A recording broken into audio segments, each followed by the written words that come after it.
de notre société, puisqu'on parle peu d'argent finalement entre nous en société.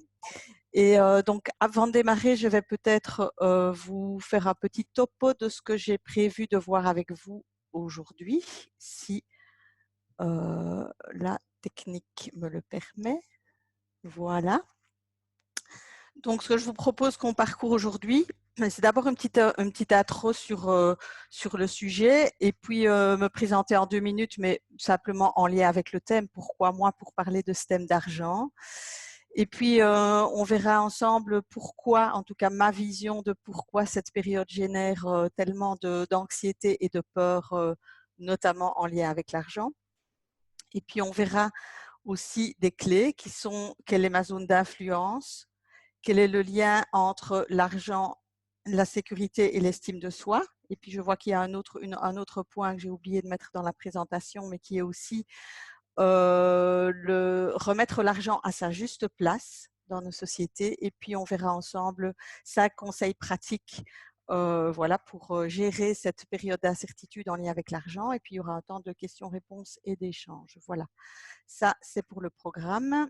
Alors, Karine, surtout, n'hésite pas à être la gardienne du temps et peut-être aussi à me relayer les questions, parce que moi, je ne vais pas trop me regarder le chat pour rester focus sur ce que je dis. Donc, n'hésite Oui, pas à m'interpeller à tout moment et aussi à être gardienne du temps, parce que parfois, bien sûr. quand Bien je sûr. m'enflamme, je peux voilà, déborder par rapport au cadre temps qui est fixé.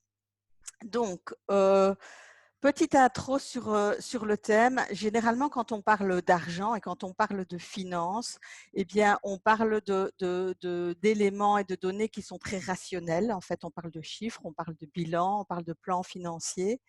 Et pour moi, ça, c'est la partie visible des finances. C'est pas du tout celle dont on va parler aujourd'hui. Je serai d'ailleurs une piètre spécialiste dans le domaine. C'est vraiment pas du tout ma tasse de thé, les chiffres. Et il y a un autre aspect dont on ne parle pas ou quasi pas. C'est un aspect plutôt lié à tout ce qui est invisible en lien avec l'argent. J'ai envie de dire que tout ce qui est financier, c'est ce qui est conscient, c'est ce que notre cerveau rationnel peut palper, c'est du visible, c'est du concret. Mais il y a toute une partie qui est liée à notre inconscient. Donc peut-être ça va être un peu plus impalpable pour vous aujourd'hui, peut-être un peu plus intangible, parce que ça fait appel à quelque chose qui, la plupart du temps, est enfoui dans notre inconscient. Et ce qu'on sait, c'est que la plupart de notre vie et la plupart quelqu'un a cité le mot croyance en lien avec l'argent, mais toutes nos croyances, notre inconscient, c'est 90% de l'information qui se trouve dans notre cerveau. Et donc, ce qu'on sait aujourd'hui, c'est que notre vie, elle est bien davantage guidée par toute notre partie inconsciente que par la partie consciente. D'où l'utilité d'aller explorer ce qui se passe à ce niveau-là et d'aller mettre de la conscience sur notre inconscient, puisque ça va aussi orienter et guider notre rapport à l'argent. Alors, notre rapport à l'argent, il n'est pas neutre, inconsciemment de nouveau, puisque depuis que nous sommes tout petits, nous avons été influencés dans notre rapport à l'argent par notamment notre éducation ou par notre histoire de vie, par notre histoire familiale, parce que nos parents, ce que nous avons entendu nos parents dire en lien avec l'argent. Si nous avions des parents, par exemple, qui étaient dans des situations peut-être d'argent parfois tendues et difficiles, et qu'ils en parlaient à table, parfois en notre présence, eh bien, ça a généré chez nous, ça a influencé notre relation et notre manière d'aborder l'argent. Imaginez que vous soyez né dans une famille où il y avait à certains moments une difficulté à boucler les fins de mois, une certaine notion de manque, eh bien, il se peut que votre rapport à l'argent soit plus tendu que si vous êtes né dans une famille aisée où il n'y avait pas cette notion de manque en lien avec l'argent. Alors ça, c'est un exemple qui est assez évident et en même temps, notre rapport à l'argent, il est teinté de toute une série donc de croyances, d'expériences que nous avons même vécues en tant qu'enfants qui ont influencé ça. Alors, cette notion en lien avec l'argent, elle a été abordée par un monsieur et donc tout ce que je vous partage aujourd'hui est influencé par un monsieur qui s'appelle Peter Koenig qui est un monsieur anglais qui a évolué dans le monde de l'entreprise pendant une dizaine d'années, une bonne dizaine d'années, et à un niveau international, et qui à un moment donné s'est intéressé parce qu'il a été à ce lien avec l'argent, parce qu'il a été fasciné de voir quels étaient les comportements des humains en lien avec l'argent, et de voir que les comportements étaient très différents et que ça n'avait pas de lien avec la taille de leur fortune. Et donc, ils pouvaient se trouver face à des personnes très fortunées et aisées financièrement, et qui pourtant avaient un niveau d'anxiété qui n'était pas du tout proportionnel à leur niveau de fortune. Donc à un moment donné, ça l'a interpellé, et il a passé son temps pendant quelques années à étudier ce rapport à l'argent, et il l'a étudié jusqu'au point d'ailleurs de quitter son job à un moment donné et de se retrouver simplement avec quelques billets en poche. Donc, il a joué le jeu vraiment de vivre ce rapport à l'argent vraiment de manière intérieure aussi. Alors, on ne va pas forcément aujourd'hui creuser sur nos croyances en lien avec l'argent et notre rapport avec l'argent, mais simplement pour vous dire que ce qu'on va explorer aujourd'hui, ce sont des parties peut-être un peu plus justement inconscientes et invisibles en lien avec l'argent. Alors, c'est d'où d'ailleurs la première question qu'on vous a posée en lien sur quels sont les premiers mots, quel est le premier mot qui vous vient à l'esprit en lien avec l'argent. Alors, pour la plupart d'entre vous, vous avez été assez neutre dans vos réponses. Vous avez parlé d'énergie, vous avez parlé de flux, vous avez parlé de besoin, de levier, et j'ai quand même entendu d'autres mots. Et peut-être si la question vous était posée différemment, en tout cas moi, le premier mot que j'associe à l'argent, que j'ai associé en tout cas pendant longtemps, même si maintenant ça s'est transformé un peu, mais c'est le mot sécurité. Pour moi, l'argent, ça représentait de la sécurité. Alors j'ai entendu aussi d'autres mots comme crainte, comme mal nécessaire. D'autres vont parler par exemple de liberté, de plaisir, de confort. Et donc vous voyez que tous, on a une perception différente finalement d'un média qui pourtant est le même pour tous. Et donc forcément, ce qu'on projette sur l'argent, le mot ou les mots qu'on associe à l'argent vont influencer de manière inconsciente nos comportements en lien avec l'argent. Voilà, ça c'est le préalable que j'avais envie de faire. Alors, en ce qui me concerne, donc, je me définis aujourd'hui comme, donc je suis formatrice et coach, et je me définis aujourd'hui comme spécialiste du travail sur les ombres. Alors, c'est peut-être un mot qui est un peu mystérieux, que cette notion d'ombre, mais derrière ce mot, c'est pour aller explorer toutes nos croyances inconscientes que l'on projette inévitablement sur notre monde extérieur, et comment mettre de la conscience sur ces parts de croyances qui nous influencent pour pouvoir nous en libérer et être de plus en plus libres de vivre la vie que nous souhaitons, et notamment aussi de plus en plus libres par rapport à notre rapport à l'argent. Alors, comme Karine vous l'a dit, donc j'ai deux activités, donc qui sont l'activité de coach et de formatrice en entreprise, et l'activité de la maison, qui est un lieu où exercent des coachs qui accompagnent l'humain et l'entreprise. Et donc ces deux projets aujourd'hui, eh bien, ils sont directement impactés par ce qui se passe. Puisque d'une part, je n'ai plus la possibilité d'aller donner des formations en entreprise, et d'autre part, la maison, forcément, elle vient de réouvrir ses portes ici hier, et en même temps, ça ne se bouscule pas, puisqu'il y a une certaine réticence et une certaine méfiance à se déplacer et peut-être à risquer de s'exposer. Et donc, mes deux projets, ils sont aussi directement impactés par cette crise. Et donc, moi aussi, je vis beaucoup d'incertitudes par rapport à cette période. Et justement, pour moi, ça me permet de venir au point suivant. Qu'est-ce qui, selon moi, génère beaucoup d'anxiété en lien avec et notamment en lien avec l'argent en cette période? Eh bien, c'est que depuis l'après-guerre, c'est la première fois que nous vivons une telle période d'incertitude, en fait. Et l'incertitude se trouve à tous les niveaux et à tous les étages. Et donc, nous n'avons pas aucune certitude sur même ce que nous allons pouvoir faire cet été ou pas faire cet été. Nous avons de l'incertitude par rapport à quel va être l'impact économique et la durée de cette crise. Et donc, cette incertitude génère beaucoup d'anxiété. Alors, pourquoi est-ce qu'elle génère beaucoup d'anxiété? Parce que l'humain n'aime pas l'incertitude. il a même tendance à la rejeter et donc à essayer autant que possible de mettre ce qu'on appelle du contrôle. Or, le contrôle, l'impression que nous avons des certitudes par rapport à la vie, c'est juste une illusion. Quelque part, nous n'avons pas plus d'incertitude ou de certitude, enfin d'incertitude aujourd'hui que nous n'en avons jamais eu. Simplement, jusqu'à présent, nous avions l'illusion que nous contrôlions et que nous avions des certitudes sur ce qui allait se passer le lendemain.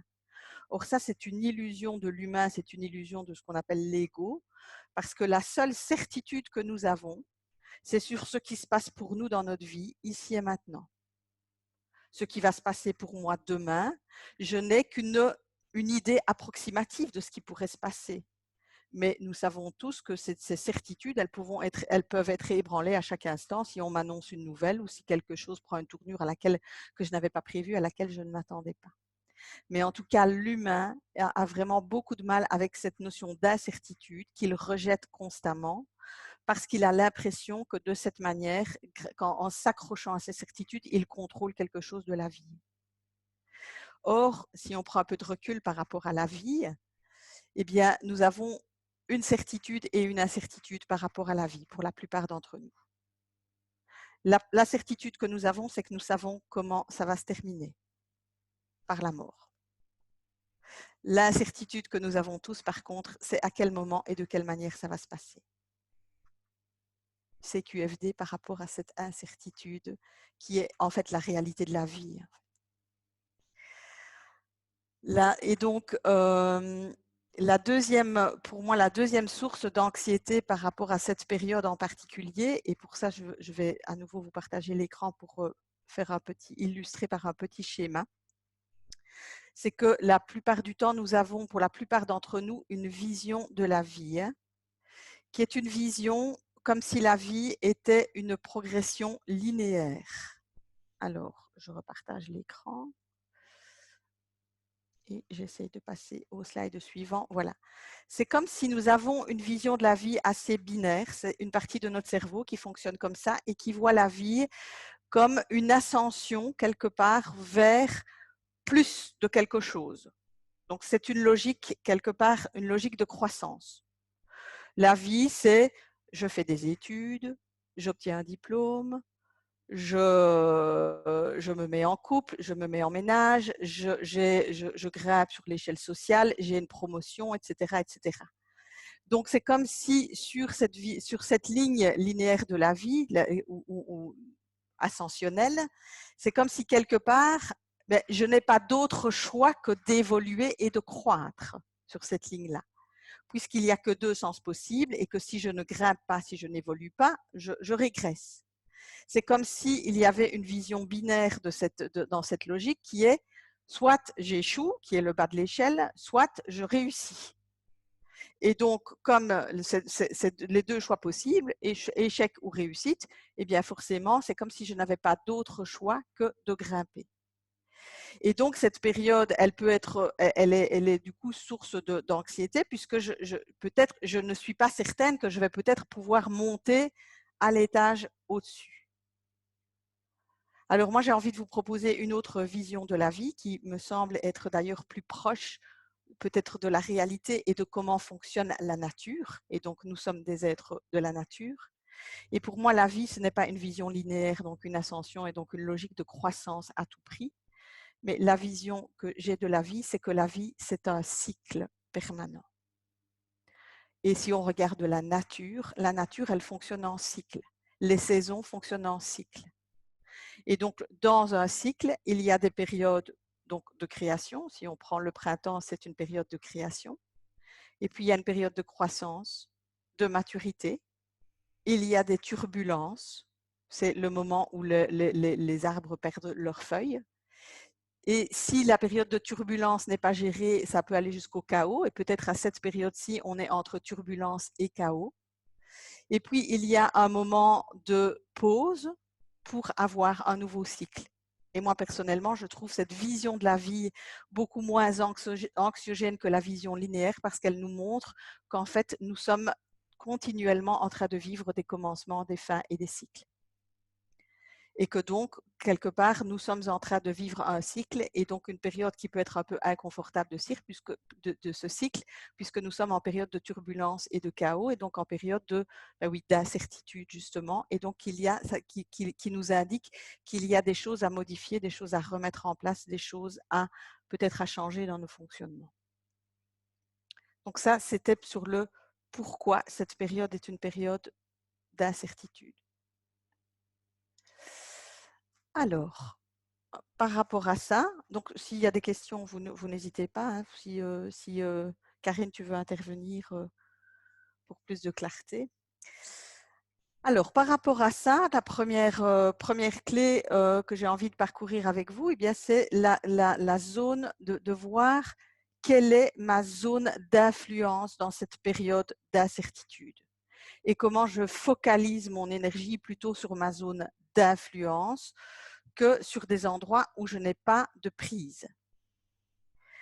En fait, l'image que j'aime bien utiliser par rapport à ça, c'est l'image du surfeur sur la vague. En fait, nous sommes en train de surfer sur une vague que nous ne maîtrisons absolument pas. Et de toute façon, c'est comme ça la vie, c'est que nous ne maîtrisons pas les vagues. Nous avons tous suffisamment d'expérience de la vie pour savoir que la vie, ce n'est pas un long fleuve tranquille. La vie, c'est fait de vagues, c'est fait de turbulences, c'est fait de remous. Et je ne sais pas vous, mais moi, je n'ai pas encore trouvé de moyen pour faire en sorte que la mer se calme. Et ça, ce n'est pas dans ma zone d'influence. Par contre, ce que je peux apprendre, c'est à surfer sur les vagues. Or, ce que je constate beaucoup chez les personnes que j'accompagne, que ce soit en entreprise ou chez les particuliers, et même dans ce qu'on peut voir maintenant dans les médias, sur les réseaux sociaux, etc., c'est que nous mettons beaucoup d'énergie en fait à quelque part à peut-être vouloir que la mer se calme ou à pester sur la manière dont ça se passe en fait. Donc, si je regarde la manière dont on vit l'époque actuelle, mais sur les réseaux sociaux, chacun y va de son opinion sur ce que le gouvernement devrait faire, ce que le gouvernement ne devrait pas faire, sur si on avait pris les choses autrement, on n'en serait pas là, etc., etc., etc. Et là, pour moi, c'est ce que j'appelle mettre l'énergie là où je n'ai pas d'impact. Je n'ai pas d'impact, même si je peux donner mon avis, je peux exprimer mon opinion, bien entendu, mais est-ce que quand je mets mon énergie peut-être à protester ou à me plaindre de ce qui ne fonctionne pas, c'est de l'énergie que je n'ai pas à consacrer là où j'ai de l'impact. Notamment aussi sur la manière dont je vais consommer les médias. Est-ce que je passe mon temps à regarder des infos qui sont anxiogènes et donc qui vont me vider d'une certaine partie de mon énergie, ou est-ce qu'au contraire, cette énergie, je la mets au service de peut-être voir comment je peux rebondir, de prendre du temps pour prendre du recul par rapport à mon activité, etc. Donc, pour moi, c'est ça, être le surfeur sur la vague. C'est je n'ai pas le choix de ce que la vie me donne à vivre, mais j'ai le choix de comment je vais le vivre. Et donc, à nouveau, si je reprends l'exemple de mon activité, eh bien, bien sûr, ça a été une secousse parce que ça a été brutal, ça a été du jour au lendemain. Donc, j'ai notamment un de mes plus gros clients qui me passe des commandes pour des formations en entreprise et du jour au lendemain, le robinet s'est coupé. Et donc, il a fallu rebondir très vite par rapport à ça. Et donc, ce que nous avons décidé, c'est de mettre en place toute une série de programmes alternatifs, de programmes en ligne. Et donc, ça nous a demandé beaucoup d'énergie, beaucoup d'attention parce que c'est un domaine nouveau qui nous a demandé de nous former aussi à différentes techniques, etc. Et si j'avais mis mon énergie à me distraire, entre guillemets, par rapport et à me laisser embarquer par toutes les peurs liées à mais comment est-ce qu'on va faire, c'est la catastrophe, etc. C'est de l'énergie que je n'avais pas pour mettre au service de rebondir et quelque part de voir quelles sont toutes les nouvelles opportunités qui s'offrent à moi, puisque à travers faire mon métier maintenant à distance, eh bien, ça me permet de toucher des personnes que je n'aurais pas touchées nécessairement parce qu'elles ne sont pas géographiquement proches, donc elles ne seraient pas venues jusqu'à moi et donc c'est moi qui suis allée jusqu'à elles. Il y a une petite phrase qui dit « Notre énergie va là où vont nos pensées ». Et donc, si vous mettez vos pensées à nourrir ce sur quoi vous n'avez pas de prise, c'est-à-dire le passé, la manière dont ça a été géré, ou l'avenir qui est incertain pour nous tous, c'est de l'énergie que vous n'avez pas pour ici et maintenant à consacrer pour rebondir par rapport à vos projets. Donc, mettre son attention sur là où nous avons une zone d'influence, pour moi, c'est la première clé que j'avais envie de vous amener. La deuxième clé, c'est par rapport à notre relation à l'argent. Et l'invitation que j'ai envie de vous faire par rapport à ça, c'est de remettre l'argent à sa juste place. L'argent a pris énormément de place dans notre société, à tel point que notre vocabulaire, et je suis très sensible, je suis linguiste de formation, donc très sensible à l'utilisation des mots, il y a une expression par excellence qui explique et qui illustre à quel point nous avons donné de l'importance à l'argent, et cette expression, elle s'appelle « gagner sa vie ». Imaginez toute la pression et tout ce que nous avons mis sur cette expression. Je vous rappelle, au cas où vous l'auriez oublié, que votre vie, vous l'avez gagnée le jour de votre naissance. C'est bon, vous pouvez vous détendre par rapport à ça, elle est acquise. Mais de nouveau, ça n'a l'air de rien, mais imaginez tout ce qui est, toutes les croyances inconscientes qui sont liées à cette expression de gagner sa vie. L'opposé de gagner sa vie étant perdre sa vie. Donc, est-ce que nous avons, jusqu'à quel point avons-nous l'impression quand nous perdons un peu de notre argent, nous perdons un peu de notre vie? Or, l'argent, c'est un bout de papier. C'est un bout de papier, mais qui, au final, de par l'importance que nous y avons collectivement apportée, est devenue une béquille, en fait. Alors, une béquille, c'est bien. Une béquille, c'est utile quand je suis blessée ou quand je suis fragilisée et que j'ai besoin d'un soutien. Sauf que cette béquille, elle est devenue permanente. D'où l'anxiété, forcément, qui est liée quand nous avons cette l'impression que cet argent, ce bout de papier, nous échappe un peu, ou en tout cas que nous avons une incertitude autour de ça. Et donc, c'est comme si, à travers avoir mis cette importance pour l'argent, c'est un peu de notre pouvoir quelque part intérieur que nous avons placé à l'extérieur de nous, sur quelque part une énergie, un flux sur lequel nous n'avons pas de prise, puisqu'il y a des incertitudes et des inconnus par rapport à ça.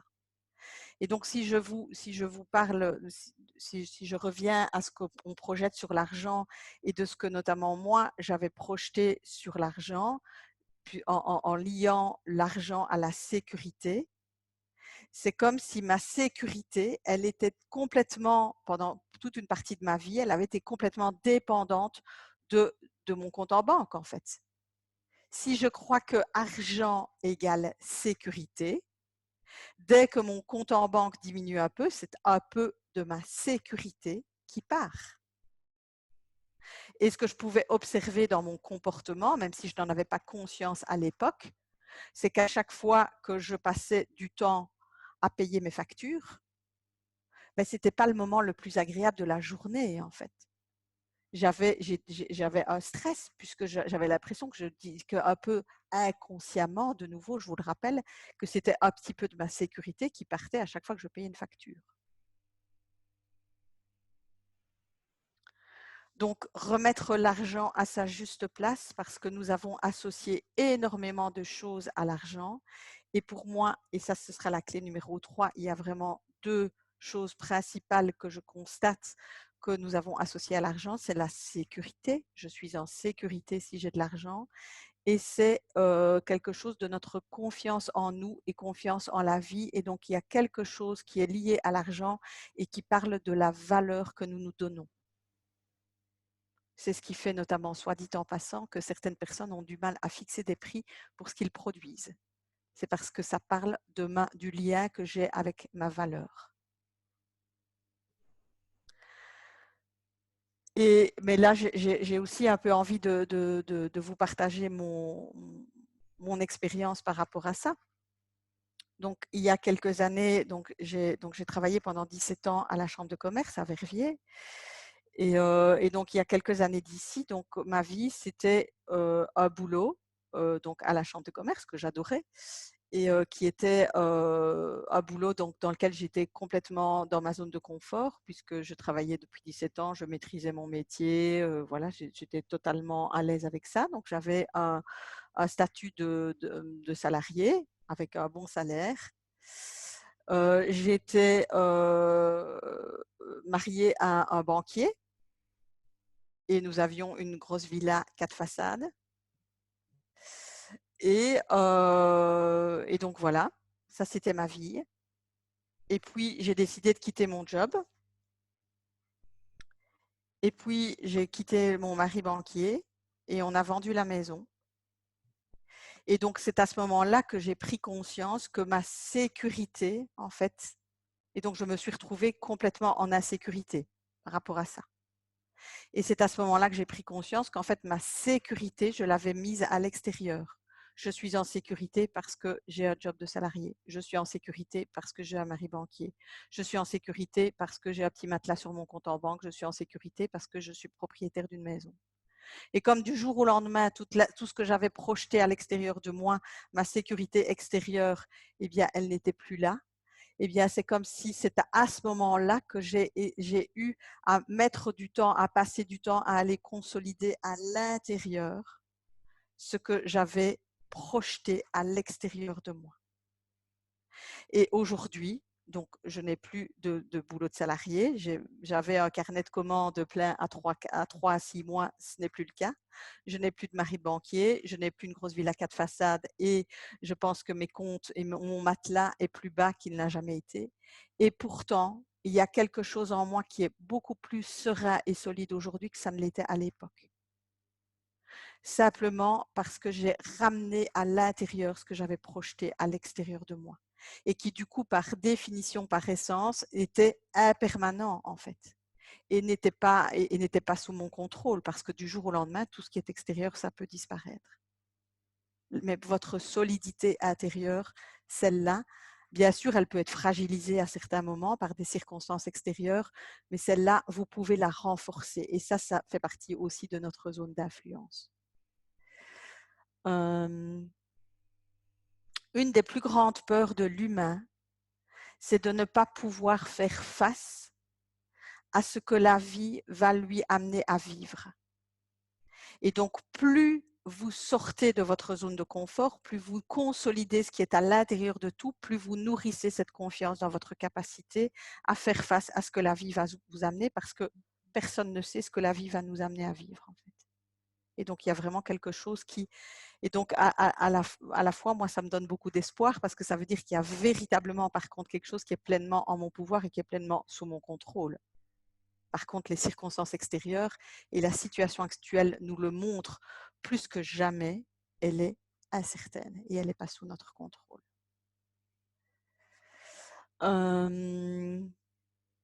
Et donc, plus je nourris la croyance que quoi qu'il arrive, je pourrai faire face, je m'en sortirai, et plus je peux développer, plus je peux être sereine face à ce qui se passe dans la vie.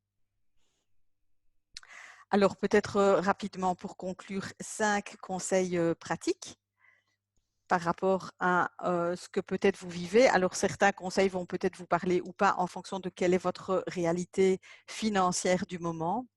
Mais en tout cas, ce sont, voilà, sont des points totalement concrets.